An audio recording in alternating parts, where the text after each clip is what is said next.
আগামী দিনে আসসালামু সকল আলাইকুম। সময়ের জন্য এই ভিডিওটা একসঙ্গে হয়ে এই দেশটাকে আবারও সুন্দর করে পুনর্গঠিত করতে পারি কিনা ইনশাআল্লাহ। আল্লাহর অসাধ্য কিছুই তো নাই পৃথিবীতে।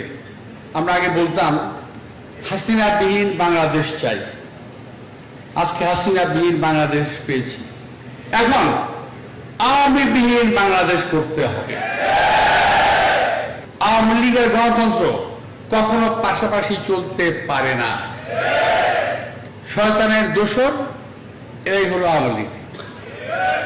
এই যে জামাত ইসলাম, এই যে বিএনপি পারমাণবিক দল, আমরা সকলে মিলে বিভিন্নভাবে কথা না বলে যদি একটা কথা আসতে পারি, একসঙ্গে ঐক্যবদ্ধভাবে কাজ করতে পারি, কথা বলতে পারি, দেশটাকে গঠন করতে, তখন দেশটা পুনর্গঠিত হবে।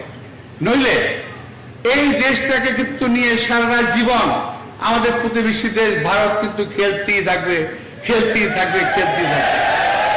এটা কখনোই হতে দেওয়া যাবে না। কোন সময় একসঙ্গে হয়ে আওয়ামী লীগকে তাড়িয়েছিলাম, এবং আমরা আগামী দিনে সকল সময়ের জন্য দেখিয়ে চেষ্টা করে পারি কিনা। আল্লাহর অসাধ্য কিছুই তো নাই পৃথিবীতে। একসঙ্গে হয়ে এই দেশটাকে আবারও সুন্দর করে পুনর্গঠিত করতে পারি কিনা ইনশাআল্লাহ। আল্লাহর রহমতে বাংলাদেশে কোনো কিছুর অভাব নাই। এখন এখন সম্ভবত কিছু চোরের অভাব হয়ে গেছে। চোর আর নাই এখন বাংলাদেশে। চোরগুলো সব চলে গেছে, আমরা জেলের ভিতরে আছে।